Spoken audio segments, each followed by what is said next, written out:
Good afternoon, everyone. From the title slide of my presentation, it might seem like it's going to be a fun one.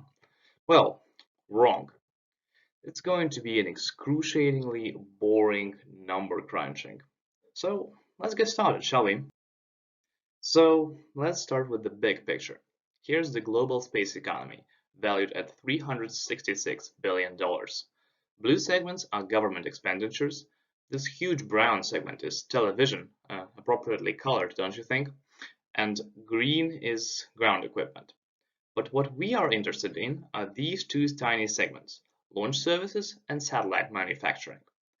The thing with these tiny segments is that they make the rest of the space economy possible. To operate satellites, you need to build them. That's why you also need satellite manufacturing. And for your satellites to earn profit, they have to be in space, not sitting in a warehouse somewhere. That's why you need launch services. Therefore, even a minor change in these two segments will cause a dramatic ripple effect on the entire industry. And the problem is that major change is coming. Starship here is a super heavy, fully reusable launch vehicle being developed by SpaceX. From what Musk and industry experts say, it seems like Starship may lower the launch cost per kilogram 30 times. If Starship happens, this is going to disrupt the industry. Why? Well, it's not necessarily as simple as it sounds. Basically, launch costs are a significant part of satellite operators' cost structure.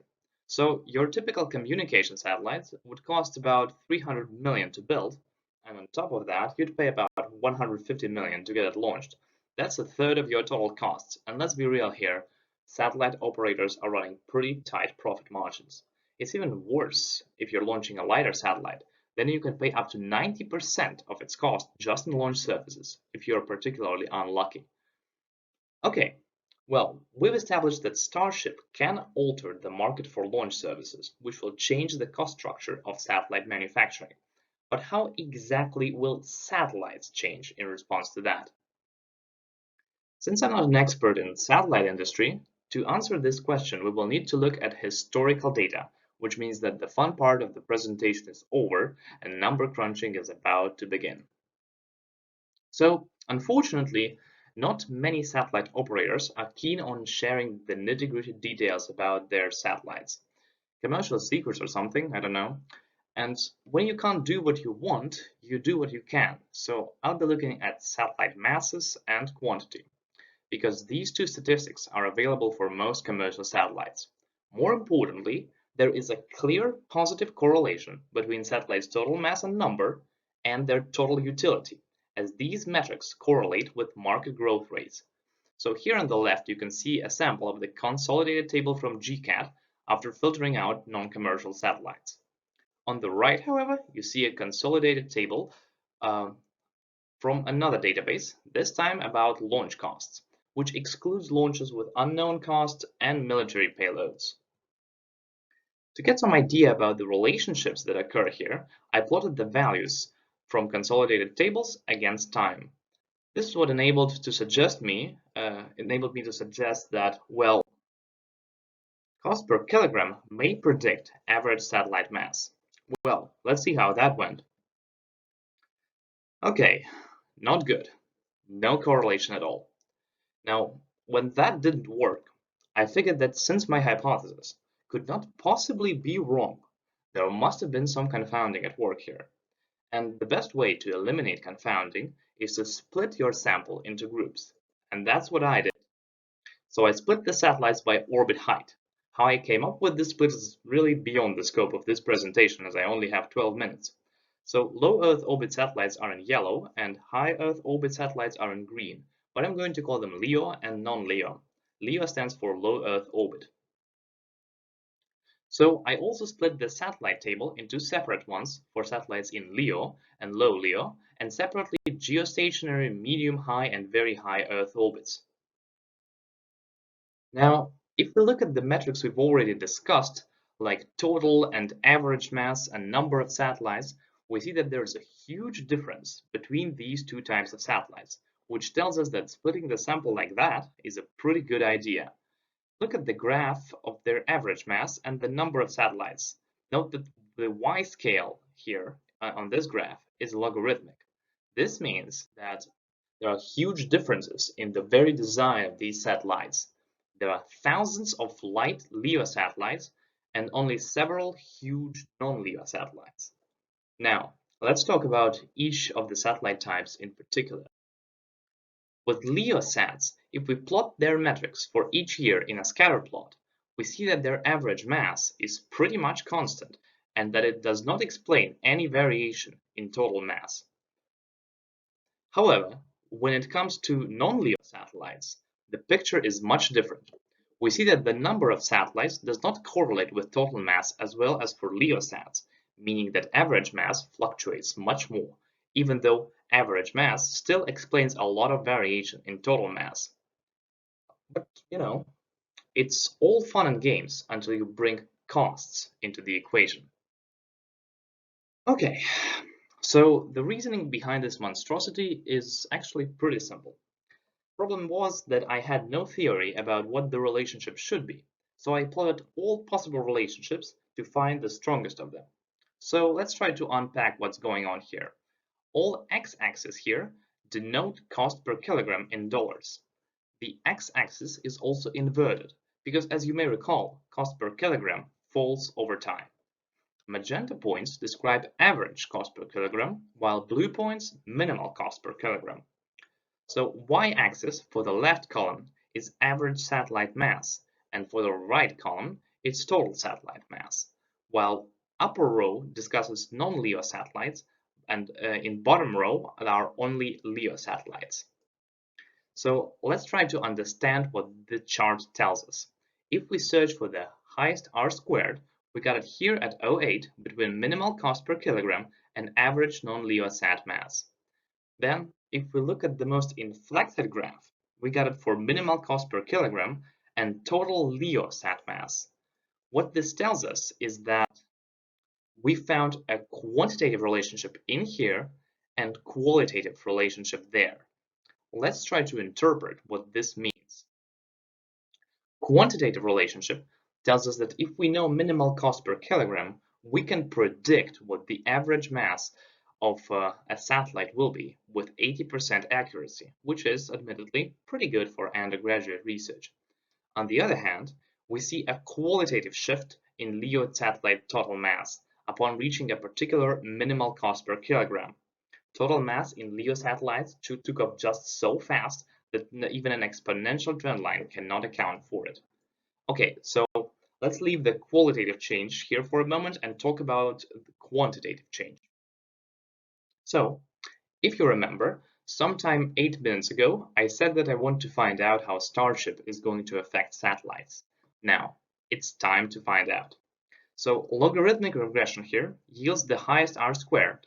And we know that the relationship we've uncovered has a pretty good predictive power because there is no pattern in the residuals, and the residuals themselves are more or less normally distributed. This means that any fluctuation from the computed trend line are random in nature, and there is nothing additional that we require to explain. Now, we can use this equation to predict how Starship is going to affect satellites. Here, we've extrapolated it to lower costs per kilogram that Starship is going to enable, exactly between $100 and $250 per kilogram, like we've estimated before on the third slide, I believe. This interval of launch costs yields us an interval of satellite masses between 6,700 and 7,700 kilograms. So today, average non-LEO satellite mass is about 4,700 kilograms. But if Starship comes around, we can expect it to be between 6,700 and 7,700. This would not seem necessarily like a big deal, except if we predict average satellite mass in the future based on other cost per kilogram trendline extrapolation, we can expect it to grow like that until 2040. We know that this prediction is pretty solid because we've got an R squared of 0.91 for that.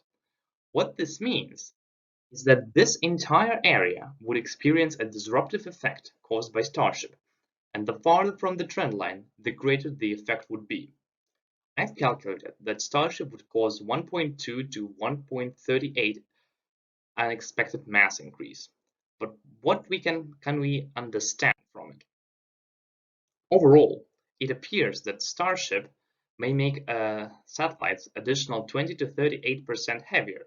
This increase would not be accounted in an extrapolation of the current trend. And while this may not seem like a big deal, except the fact that this increase usually takes about 20 years, and depending at which point Starship will become available, this will force industry players to condense between 5 to 34 years of regular growth into a short burst, which is a definition of disruption. As a consequence of that, the total mass of non-LEO satellites would increase up to 45% compared to the simple extrapolation of current trend line. Now, it's time to go back to the qualitative part so that we can get the full picture of the entire industry.